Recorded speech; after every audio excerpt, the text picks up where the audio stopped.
अस्सलाम वालेकुम और प्रोग्राम रीप्ले में खुशामदीद। Pakistan into Asia cup final, जैसे इमरान सिद्दीकी की रिपोर्ट में आपने सुना कि 41 साल में और 17 एडिशन के बाद ये पहला मौका है जब पाकिस्तान और भारत फाइनल में मद्दे मुकाबिल होंगे। पाकिस्तान ने बांग्लादेश को शिकस्त दी, गो के कन्विंसिंग परफॉर्मेंस नहीं थी, बट वो कहते हैं ना कि आपका जो डिज़ायर रिजल्ट है अगर वो अचीव हो जाए तो इट मीन्स कि job is done. But lot to think about Pakistan India final, उस पर ज़रूर बात करेंगे। साथ साथ पाकिस्तानी खिलाड़ियों यानी कि हारिस रऊफ, साहबजादा फरहान की हेयरिंग आज हुई है। बीसीसीआई ने कंप्लेंट की थी इनके खिलाफ आईसीसी को। कल सूर्य कुमार यादव की भी हेयरिंग हुई थी, क्योंकि पाकिस्तान क्रिकेट बोर्ड ने कंप्लेंट की थी। तो साथ साथ ये तनाज़ा भी चल रहा है, इसके मुतालिक भी आपको अपडेट करेंगे। और एशिया कप 2025 से बात करने के लिए मेरे पास रोज़ की तरह मौजूद हैं फैसल इलियास साहब, जिन्हें खुशामदीद कहते हैं। Faisal, finally India Pakistan Asia cup final and above all कि पाकिस्तान चाहे जो कुछ हुआ मैच में बहुत सारी गलतियां निकालेंगे, बट दैट इज़ मतलब ग्रेट न्यूज़ कि पाकिस्तान इनटू द फाइनल। हमारी मौजूदा क्रिकेट के हालात में ये खबर किसी मतलब इत्मीनान से कम नहीं है कि हम कम अज़ कम फाइनल में तो आ गए हैं। जी सर। जी हाँ, और इस पे हमें इत्मीनान टीम को नहीं हो जाना चाहिए, उनको प्रिपेयर करना चाहिए अगले मैच के लिए, जो बहुत बड़ा मैच है। जैसे कि हमारे रिपोर्टर ने बताया कि 17 टूर्नामेंट्स में पहली बार ऐसा हो रहा है कि एशिया कप में इंडिया और पाकिस्तान एक साथ आ रहे हैं। अब ये मैच को अगर हम देखें तो 135 पाकिस्तान ने स्कोर किए थे, जो कोई बहुत बड़ा टोटल नहीं था। बिल्कुल। और मतलब मिड ऑफ द इनिंग में अगर बांग्लादेश से अगर पूछा जाए कि 135 पे पाकिस्तान को पैक करना है तो वो उसको एक्सेप्ट करते हैं बिल्कुल कि भाई ये हम चेज डाउन कर लेंगे। लेकिन पाकिस्तान की ब्रिलियंट बॉलिंग, 124 पे उनको आउट कर दिया, 11 रन से मैच जीता है। लेकिन अगेन पाकिस्तान की बैटिंग ने स्ट्रगल किया है, और जो बैट पैच चल रहा है साइम अयूब का, सलमान अली आगा का, इवन साहबजादा फरहान भी जो है वो इस मैच में नहीं चल पाए। तो टॉप ऑर्डर पाकिस्तान का एक प्रॉब्लम है। लेकिन ओवरऑल पाकिस्तान की इस जीत का जो अगर देखा जाए उसकी एक रीज़न अगर ढूंढी जाए वो ये है कि टीम जेल होके खेल रही है, मिल के खेल रही है। बिल्कुल। और जो अगले मैच की तैयारी है उसके लिए शाहीन शाह अफरीदी का अपने पोस्ट मैच में सुना कि जब जैसे ही उन्होंने इंडिया के मैच की बात की उन्होंने कहा कि वी आर रेडी। तो शाहीन शाह अफरीदी का उसी तरह का मेंटल टफनेस दिख रही है जैसी उन्होंने लाहौर कलंदर को अपनी टीम जिताई थी, और कल के प्लेयर ऑफ द मैच भी थे शाहीन शाह अफरीदी। तो आपके प्लेयर्स ने टूर्नामेंट के अंदर रह के कमबैक किया है। बॉलिंग में हमने कल बात की थी कि अगर शाहीन शाह अफरीदी पिच को देखेंगे, हार्ड लेंथ पे कराएंगे, उसके हिसाब से बॉलिंग कराएंगे, वो सारी चीज़ें उन्होंने की। हारिस रऊफ की आउटस्टैंडिंग बॉलिंग, जिस तरह अगर वो विकेट टू विकेट कराते हैं, दिमाग लगा के कराते हैं तो अनप्लेएबल होते हैं, उसी तरह की बॉलिंग हमने कल उनसे देखी। और साहिम अयूब पे बहुत सारी बैटिंग पे तनकीद है, लेकिन फ्रैंकली स्पीकिंग कल मैंने उनके चारों ओवर्स देखे और जिस तरह की ब्रिलियंट बॉलिंग उन्होंने की है कि जब बैट्समैन रूम बना रहा है उसको इतना दूर कर दो कि वो ऑफ पे उठा दे बॉल को। जब बैट्समैन रूम दे रहा है तो उसको उतना उसके पैड्स पे बॉल कराओ कि उसको रूम ना मिले। बहुत ब्रिलियंट बॉलिंग की है उन्होंने।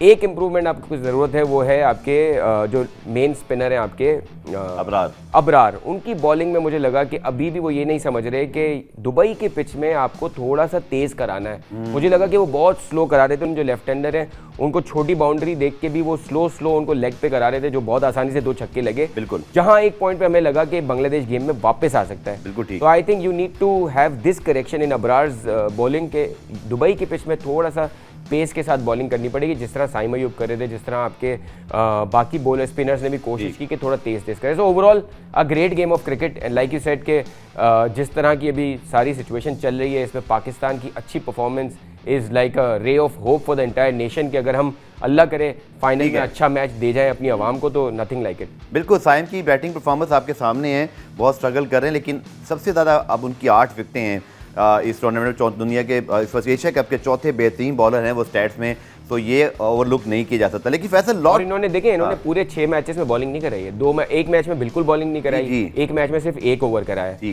सो उस लिहाज से देखिए कि वो सिर्फ 4 मैचेस में 8 विकेटें लेके टॉप 5 के अंदर है, which is a very significant impact. और उसके साथ साथ उनका इकोनॉमी रेट भी बहुत नीचे है। कल अगर आप देखें तो वो बिल्कुल अनप्लेएबल। और विकेटें भी उनकी सारी टॉप ऑर्डर की हैं, पहले 10-12 ओवर में वो विकेटें निकाल देते हैं जिससे प्रेशर आता है, जो सारी बातें फिर बाद में उनको चेंज। और देखिए एक फिंगर स्पिनर है जो एक तरह से थोड़ा सा उस पर इतना अच्छा control is a good thing. अचानक से गेंद उनका तो है ना, देखा है स्पिन करता है जिससे वो सरप्राइज करते हैं बैट्समैन को। लेकिन फैसल बिगर पिक्चर में जरा देखते हैं जूम आउट करके, from the words and the lot of overheard who is the second best team, Pakistan को ये करना, पाकिस्तान के खिलाफ ये बात करना। पाकिस्तान ने सबको हरा दिया इस टूर्नामेंट में, अफगानिस्तान को तो वहीं भी हरा के आ गए थे, यहाँ नहीं भी हमें मिला।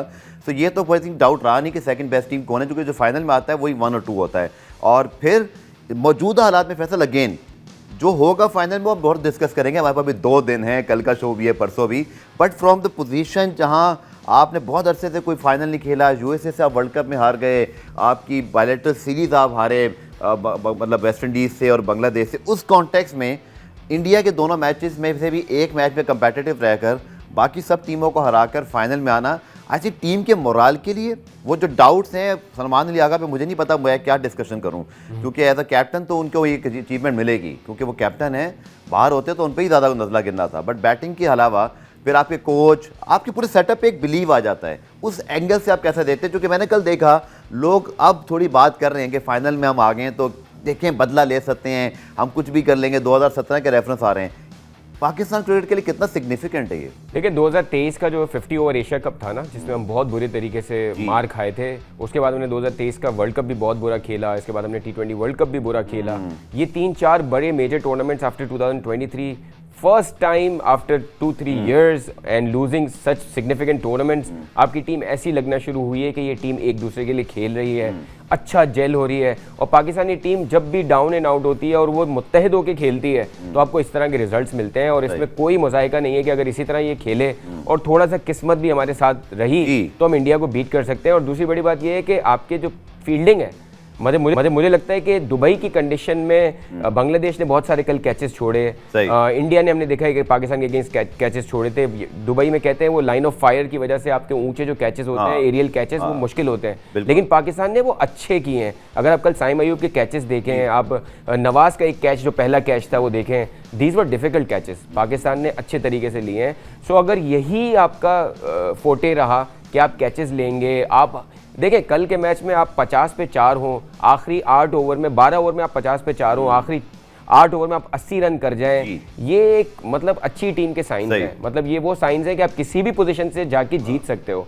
सो मुझे लगता है कि although Bangladesh has played literally very badly, not just in this game, also against the game in India, मुझे लगता है कि पाकिस्तान के जीतने से ज्यादा ये भी लग रहा था कि बांग्लादेश खुद भी हार रहा है, ऐसा लग रहा था। लेकिन again we can not take anything away from Pakistan because जिस तरह की उन्होंने बॉलिंग की है, फील्डिंग की है, वाज आउटस्टैंडिंग। बिल्कुल, और रिंग ऑफ फायर में हमने देखा है इस स्टेडियम के अंदर बहुत सारे कैचेस ड्रॉप हुए। इंडिया इतने कैचेस ड्रॉप नहीं करता, बट पाकिस्तान लिटरली कल तकरीबन सारे कैचेस हमने पकड़ ली, जिसका हमें बहुत फायदा हुआ। एग्जैक्टली, वो जो सब सेलिब्रेशन करना चाह रहे थे। लेकिन अगेन अगर हम बैटिंग पे शुरू करते हैं जरा, एक तो हमने चेंज नहीं किया, हम अनचेंज गए, इस पर आपकी क्या राय है? चूंकि बहुत सारी बातें हो रही थी हसन नवाज को, हम बहुत तनकीद करते हैं, पर तनकीद बराए तनकीद नहीं। आई थिंक हसन का जो ये प्लान था कि you have so many allrounders, in the and बहुत मैचों में पे ऑफ कर गया। नवाज के वो रन जो उन्होंने श्रीलंका के खिलाफ किए, बांग्लादेश के खिलाफ कल हमारे पास बैटिंग डेप्थ मौजूद थी, जिसकी वजह से आपने जिक्र किया इतने रन बन गए। तो मुझे लगता है कि बस क्लैरिटी थी कि हमने यही खिलाने लड़के, और आपको थोड़ा फ़ायदा हुआ ऑलराउंड एबिलिटी का। गो के इसमें बहुत सारे इफ एंड बट्स हैं, बट बैटिंग आपकी ज़रूर लंबी दिखाई दे रही है। ये 5 विकेट गिरने के बाद भी 135 आप कर गए। जी, मैच को आप बैटिंग के हवाले से एनालाइज करें, कुछ अच्छे डिसीजन भी लिए सलमान अली आगा ने। देखें उस दिन हमने इंडिया वाले मैच में बात की थी कि शाहीन शाह अफरीदी अच्छी फॉर्म में तो उनको यूज़ नहीं किया। कल के मैच में देखें इनिंग्स को सिर्फ उस वक्त इम्पिटस मिला जब शाहीन शाह अफरीदी ने आके 2 छक्के लगाए। उसके बाद नीचे आने वाले बैटर्स को भी ये बिलीव हुआ कि यहाँ पे खड़े रह के हम इतना टोटल सेटअप कर सकते हैं कि सेकंड इनिंग में उसको डिफेंड कर सकें। तो मुझे लगा कि सलमान अली आगा की कप्तानी भी अच्छी थी in terms of sending which batsman at what time. और देखिए मैंने आपको कल के शो में भी कहा था कि ऐसे स्टेज पे आके आप चेंजेस नहीं करते, बिल्कुल ठीक, बिकॉज आपके हुसैन तलत ने डिलीवर किया था, पिछले मैच में विकेटें ली थी। आपको पता है कि आपके हसन नवाज है, उन्होंने रन नहीं किए, स्पिनर्स के अगेंस्ट स्ट्रगल करे। सो आई थिंक ओवरऑल सलमान की कप्तानी पे आई एम श्योर अगले सेगमेंट में बात करेंगे। बॉलिंग में भी उन्होंने बड़ी अच्छी चीज़ें की, जैसे अबरार को एक एंड से 1 ओवर कराया, फिर उन्होंने देखा कि इस साइड बाउंड्री बड़ी है तो चेंज किया। So I think a lot of good things have. चलिए इस पे जरूर बात करेंगे, लेकिन जैसे मैंने कहा कि क्रेडिट वेयर इज ड्यू, क्योंकि टीम जीती है। लेकिन अगेन मैं उस पॉइंट को लेके फैसल के पास आऊँगा ब्रेक के बाद कि 7, 8, 9 की टीमें हैं, पाकिस्तान, श्रीलंका, बांग्लादेश, बट इंडिया जो नंबर 1 है, बहुत बड़ा चैलेंज हमारे सामने आ रहा है। जज्बाती बातें हम जरूर कर सकते हैं, यहाँ पे दावे भी कर सकते हैं, बट रियलिटीज़ जो है ना वो हमें देखनी पड़ेंगी और हमें उसके एडजस्ट करना पड़ेगा अकॉर्डिंगली। मिलते हैं शॉर्ट कमर्शियल ब्रेक के बाद। प्रोग्राम में खुशामदीद। और आपने देखा कि कुछ ऐसी रिएक्शन हमारे भी थे, क्योंकि 135 रन जब आपको डिफेंड करने हो, 136 रन फैसल, तो बहुत ज़्यादा कोई उम्मीदें नहीं होती हैं। बट अगेन पाकिस्तान की बैटिंग से शुरू करते हैं, फिर बॉलिंग पर आएंगे। Again top order clash, Fakhar उस तरह से नहीं खेल पा रहे, साहबजादा फरहान भी आउट हुए, बिसाइम भी आउट हो गए, सलमान अली आगा आते हैं और चले जाते हैं, यही पिछले एशिया कप से लेकर होता हुआ आ रहा है। हाँ, मतलब ये टॉप ऑर्डर तो आपका अभी भी जो है ना सेटल नहीं है और मुझे लग रहा है इंडिया के खिलाफ मैच में भी फाइनल में यही सबसे बड़ा वीक लिंक है आपको, चूँकि कंसिस्टेंसी नहीं है इस टॉप ऑर्डर में। मुझे लगता है देखिए फ़खर जमान और साहबजादा फरहान की सिचुएशन तो थोड़ी अलग है, बिकॉज उन्होंने कुछ मैचेस में अच्छा परफॉर्म भी किया है और दिखता है कि वो कुछ हद तक उनकी फॉर्म है। लेकिन जिस तरह साइम अयूब की बैटिंग है, मतलब एक आपको दिख रहा है कि मिड ऑन पे अगर फील्डर ऊपर खड़ा है, आपकी फॉर्म नहीं है, तो आप कोशिश नहीं करते स्पिनर के अगेंस्ट कि आप उसको सर्किल से बाहर मारने की कोशिश करें। जिस तरह का शॉट कल भी साइम अयूब ने खेला है वो बनता नहीं था अंडर प्रेशर। दूसरा ये कि साहबजादा फरहान और Fakhar Zaman are exceptions, because उनके कुछ मैचेस अच्छे भी गए हैं। फ़खर जमान कल थोड़े से अनफॉर्चुनेट थे कि एक्स्ट्रा कवर पे फील्डर उन्होंने ऐसे सेट किया हुआ था कि वो एक्स्ट्रा कवर पे ही जाके सीधा उनके हाथ में चढ़ गई और उसके बाद मुश्ताक और उनके दूसरे जो प्लेयर्स थे वो भी हंस भी रहे थे कि उनका प्लान वर्क कर गया। तो वो फ़खर जमान के अगेंस्ट एक प्लान लेके आए थे। लेकिन साइम अयूब और आपके सलमान अली आगा, इनकी जो बैटिंग है वो बहुत बड़ा कंसर्न है। और सलमान को तो आप देखें जब वो आते हैं तो वो बार बार ग्लव्स खोल रहे होते हैं, बंद कर रहे होते हैं, एक नर्वसनेस दिखती है। फिर वो बहुत जल्दी फ्रंट फुट पे लैंड कर रहे होते हैं, हर बॉल को फ्रंट फुट पे जाके खेलने की कोशिश करते हैं। तो वो फीट मूवमेंट, वो हैंड मूवमेंट से लगता है कि वो मतलब वो शायद दिमाग में उनके यही होता है कि एक प्रेशर है, वो नहीं खेल पाएंगे या कोई ना कोई प्रेशर लगता है जो उनको थोड़ा फ्री अप करना पड़ेगा। सही है। हम उनके देख रहे थे ना कुछ क्लिप्स के, अगर जब तक मैं रहूंगा तो ऐसी ही क्रिकेट होगी।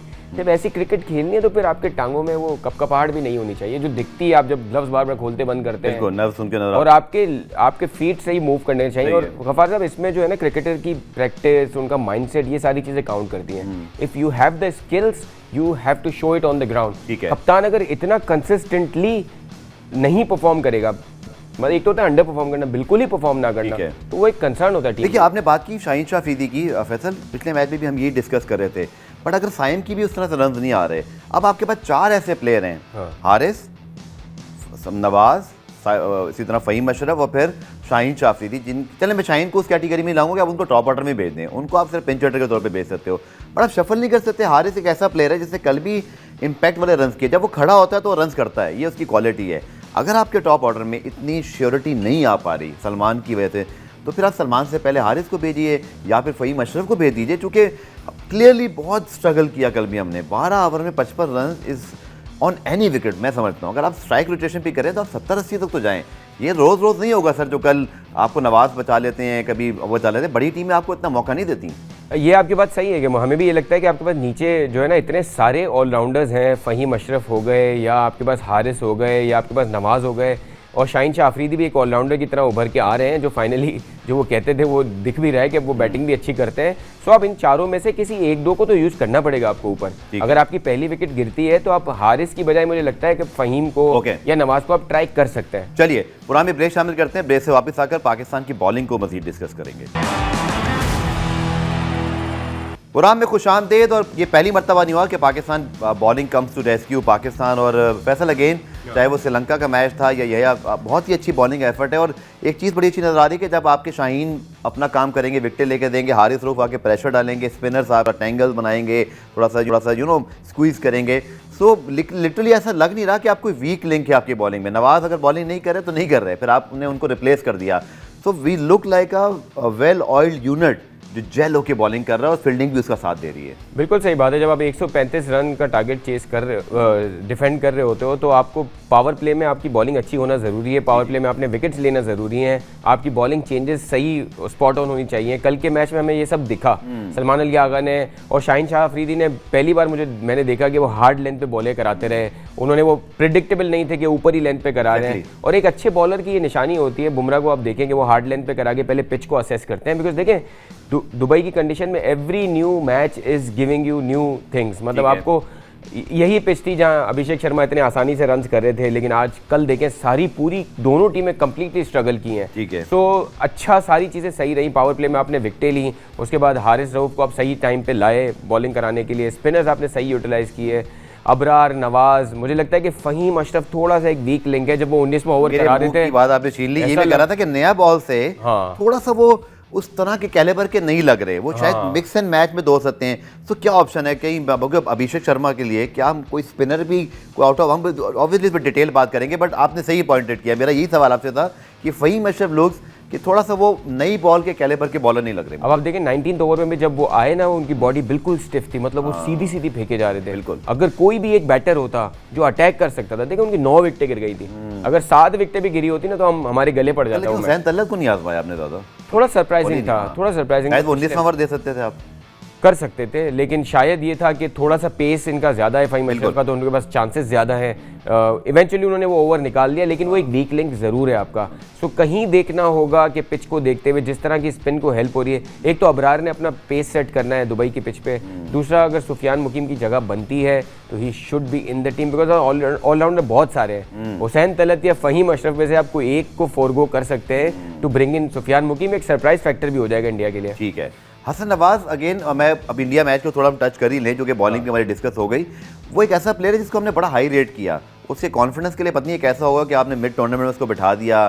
शायद वो बॉलिंग भी नहीं करते, ये भी वजह है। बट अभी आपकी क्या राय है, जो कि जिस तरह की हमारी स्ट्रगल चल रही है बैटिंग में, कुछ लोगों ने तो यहाँ तक कहा, जो मैं सोशल मीडिया पढ़ रहा हूँ, कि वो जो दिनेश चंदीमल की मिसाल के सलमान अली आगा खुद ही रेस्ट कर लें, लेकिन I don't think so it going to happen. Realistic बात करनी चाहिए, वो कैप्टन है और वनडे और टेस्ट के अच्छे प्लेयर भी हैं, लेकिन वो T20 में नहीं कर पा रहे।